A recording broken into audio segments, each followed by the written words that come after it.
That was friggin' crazy, man. I'm friggin' beat.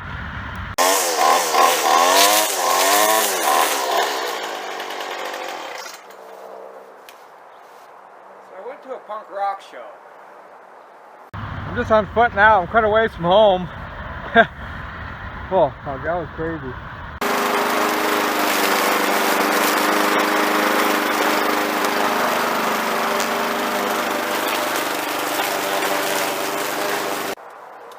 So to preface this story, I got off work Friday evening, as usual.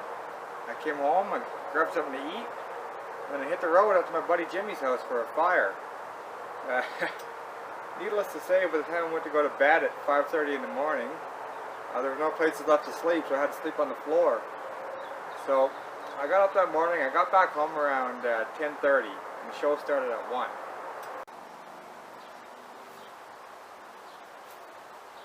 So I called a taxi and I headed to the show.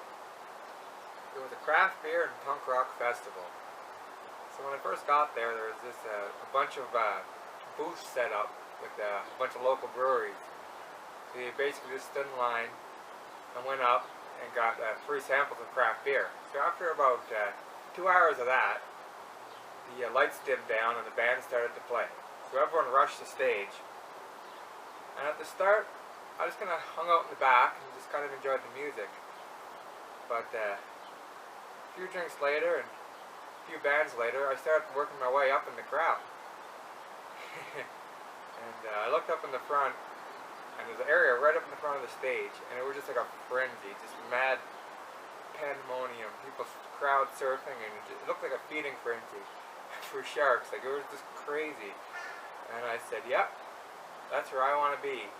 So, second last band finished playing, and mixed up with the headlining band. So I made my way right up to the front of the stage.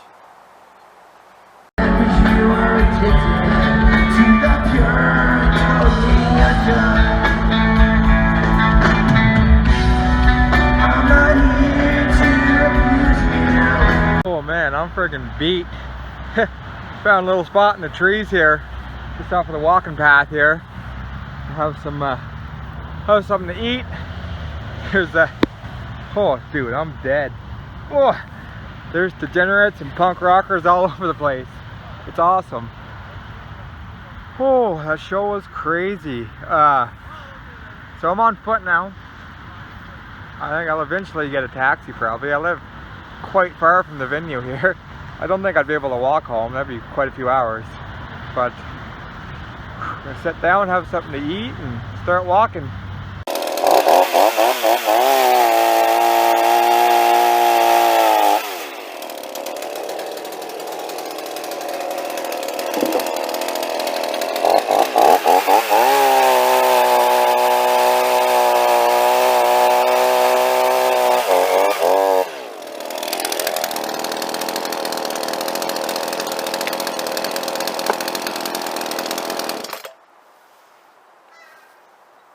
When I got up to the front of that stage, it was like a freak show. There was red hair, there was blue hair, there was pink hair, there was every kind of hair you can imagine. Mohawks, shaved heads, there were spikes and collars, there were spikes in vests, there were spikes in people's faces. It was like a punk rock freak show. It was wild. And there was people there just soaked in sweat, all haggard looking, missing shoes, and I'm like, what did I get myself into? So it was an intermission, so it's kind of just, people were kind of just catching their breath. So I was like, well, I better prepare for this. So I took my sunglasses off my head and put them in my pocket and made sure all my belongings were stored tightly in my pocket. When that band came on the stage, people just rushed the stage. They were coming out the stage, and at first it was blowing me back out of the crowd, just the pressure of people coming in. And I said, no, I'm staying in this. So I held my own. I stayed in the crowd. And people packed in so tight. I was just jammed. There was an immense pressure. When that band started to play, it was crazy. I was jammed in, and there was a mosh pit, but it was right at the front. People packed in so tight, like there was a pressure on my body. And there was people fists up in the air, friggin' cheering on the band and pushing people around. I don't even know how they could do it. I was just like this, trying to survive, trying not to friggin' die, man. Like a guy went down beside me, and people trying to pick him up, and he got all screwed up and trampled. It's a crazy, like, it's like everyone's trying to hurt each other, but help each other at the same time, because they know how dangerous it is. So people are just pushing each other around crazy, and I'm just there like a deer in headlights, no idea what I'm doing. I have my hands up like this, and I was just in survival mode. And it was pretty easy to tell what people were up there for a while and what people just got up there, because you were getting shoved up against people. And some people were dry and some people were just soaked in sweat. And at the start it kind of bothered me, but it wasn't long before I was soaked in sweat myself.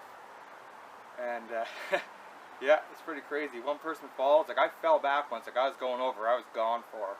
I couldn't stay up. I fell back and I just felt this arm grab up and reach and push me up, and I felt someone down beside me falling. I picked them up. I was less interested in pushing people around and more interested in just trying to save people, because it was crazy in there. So after the first song, I stopped. And I was so out of breath. Like, I felt like puking. It was crazy. And I was like, holy crap, like, why do people do this? This is crazy. But I think that I didn't really know what I was doing, right? I was just trying to stay stiff and survive and not really go with the flow. I don't know. But I said, whatever. There's obviously an appeal here, so I'm going to stick with it for the rest of for a few more songs and get the hang of this mosh pit thing. So a few songs later, I just kept going with people falling down. I was grabbing, picking people back up and going and trying to get into it a bit. But it's like, I can't describe it, because I was right up at the front and it was like just packed in tight. So after I started getting super exhausted, I started backing up a bit more. And it got less densely packed as it came back in the crowd, but then there was more room to move around, and people were really shoving each other around, and these people had each other by throats and throwing each other around. It's like everyone was trying to kill each other. But then at the end, everyone's shaking hands, like, oh man, that was great, good. So I was out of breath, I was dead. So I went out to the edge of the crowd, and the next song started playing, and I'm standing there, you know, just behind the mosh pit. And I was, you know what, screw it, I'm working my way back in. So I pushed myself back up to the front, and man, I was out of breath, and I was beat, and I was almost falling down, and ball of sweat and crazy. And it was wild. But one thing I can say is the dynamic of the crowd, the kind of people that sat at the very back of the crowd are kind of like the well-kept, prim and proper people, and they're all, if you kind of walk by them, bump them, they're kind of like, kind of, you know, kind of the rude, more uppity people. And the farther you got to the front, the more the freak show started, but the nicer and the more friendly those people were. They would bump and push through the crowd and going wild, but they were so respectful and happy, and it's all kind of like everyone was in it together, you know, all there for the same cause, for the punk rock cause. So this guy came up, he's full vest and big mohawk, and he came up to me and he's like, ooh, something punk rock mother effer, and he just ran into the mosh pit, just whoa, bouncing off people, pushing people like crazy. And then I actually talked to him after, so I'd say don't judge a book by the cover. The nicest people at that whole show and the areas I wanted to be were those hardcore mohawk punk rockers. So that was the show. The show ended, and I survived, but then I still had to get home.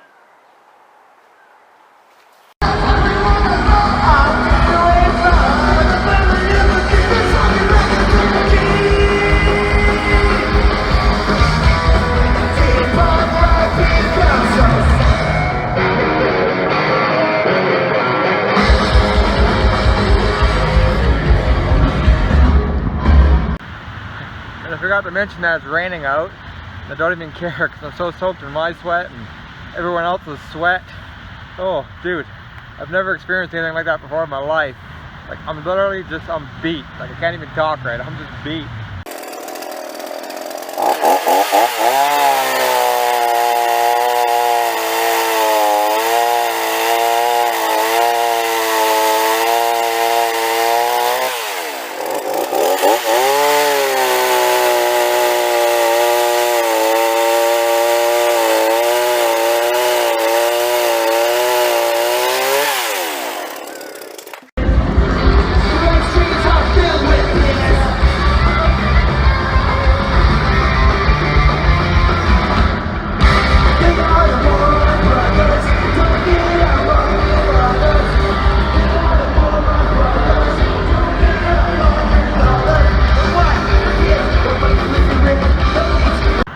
rockers everywhere. According to my map, it's a 4-hour walk home. So I don't know. I'll see what I decide.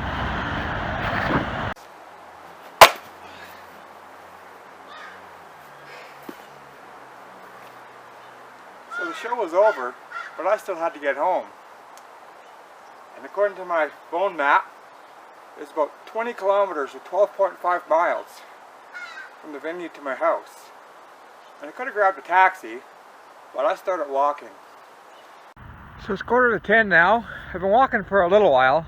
I stopped at 8 there, so I'm not too far from the venue. Yeah, it's 9:45. It's a nice warm night. It's raining out, but I'm soaked in sweat anyway, so that doesn't matter. So I'm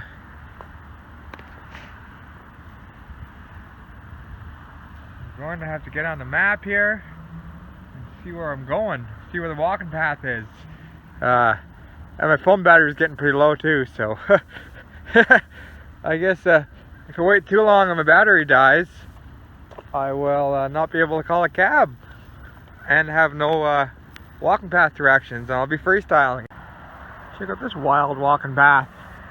It goes down into the woods here. At one point in time, I got to a gas station that was open. I got a bottle of water and some kind of protein drink and some beef jerky. So that kind of gave me the fuel to keep going. She was quite the walk. Oh geez, a golf course. Just walked down a big wild set of wooden stairs there.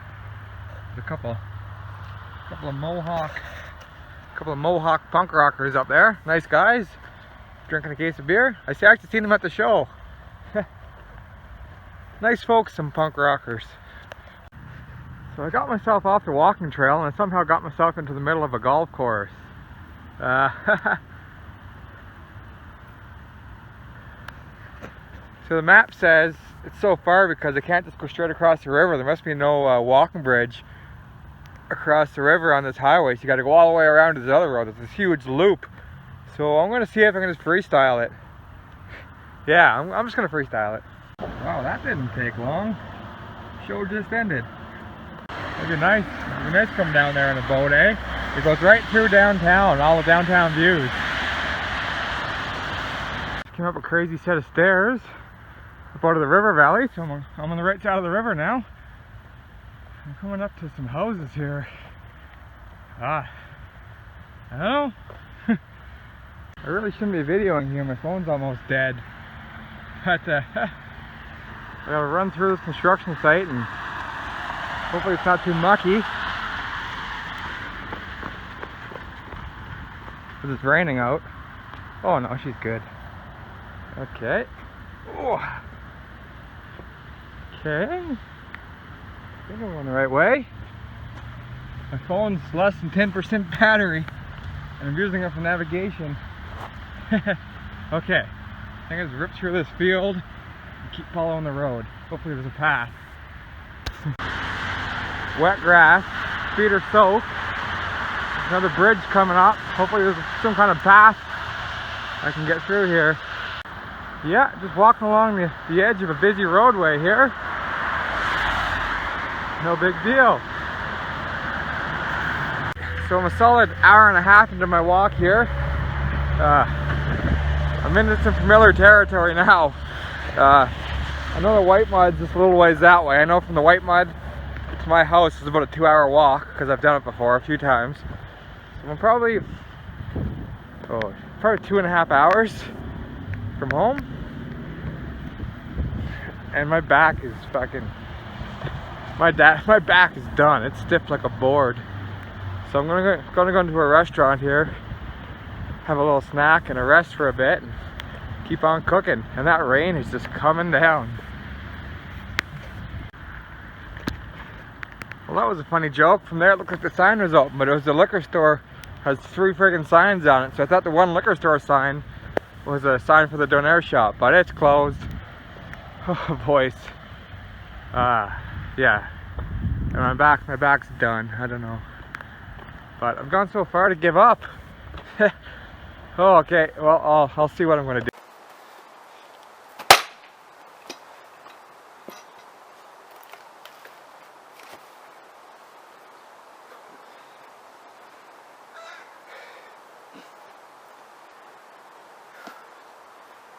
So that's when my phone died.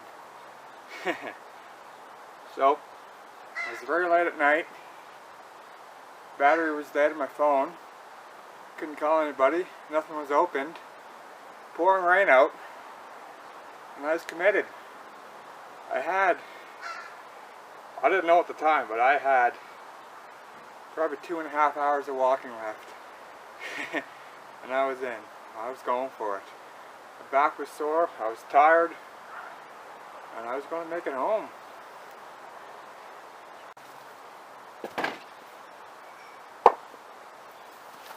The main problem was that I didn't have the right footwear on. I just had a flat sole skateboard shoes. So after a while, I kind of forgot about my back pain, and I was more worried about my feet. The bottom of my feet started hurting, and the pain was kind of coming up through into my calves. By the time I was getting close to home, I was barely moving. Every step was just painful. I was dreading each step. I had to stop and crouch down and stretch, and it was early, wee hours in the morning, and I kept trying to take these shortcuts thinking I knew where I was, and I was always in the wrong spot, and I always ended up going around in circles. So I think I ended up walking a lot more kilometers than I had to get home. And I got into these little communities, and everything looks the same. There's no real reference points, and I didn't know which way I was going. So I just kept guessing and kept walking. And I was walking and walking, and I said, I'm either going the wrong way or the right way, but I got to keep going in one direction. And eventually, after hours, after probably 3 hours of walking, I got to this, it was a KFC restaurant, and it had like a triangle sign that rotated. And that was the first unique landmark that I said, yes, I'm going the right way. I don't know exactly where this is, but I've seen it before and I know it's near my house. So, once I passed that, it was kind of a sigh of relief, and I kept coming through. And I was cutting through fields and parks and popping up in places I wasn't expecting to pop out, and every time I thought I knew where I was not even close to it. I was way before that. So by the time I got to the field, to my house, like I crossed the road, and there's literally this little scooter, some kind of little electric or gas, little moped scooter, sitting in this guy's yard. Now, I wasn't far from my house, and I literally had an urge to get on that scooter and try to ride it the rest of the way home, because my feet were just sore. By the time I seen my doorstep, it was like it was too good to be true. I couldn't even believe it. I walked in, looked at the clock, and it was, I think it was 2:15 in the morning. And I left there, what, about 9:30-ish? And I got home at 2:15. Yeah, it was wild, but it was rewarding, and I actually strangely enjoyed it. I like doing things like that. And I think that being incredibly physically active is very important. I think if you are physically able, you have an obligation to yourself to be physically active. If not, you're in for a world of hurt. Being in shape and being active helps you, physically, mentally, in all aspects of your life. So just get out there and move, do something. I'm not saying walk 20 kilometers home from a punk rock show, but at least get out and do something. Well, you stuck with me this long, guys. Thanks for watching. I know there's no real punchline to this story, so sorry about that, but I do appreciate you. Have a good one.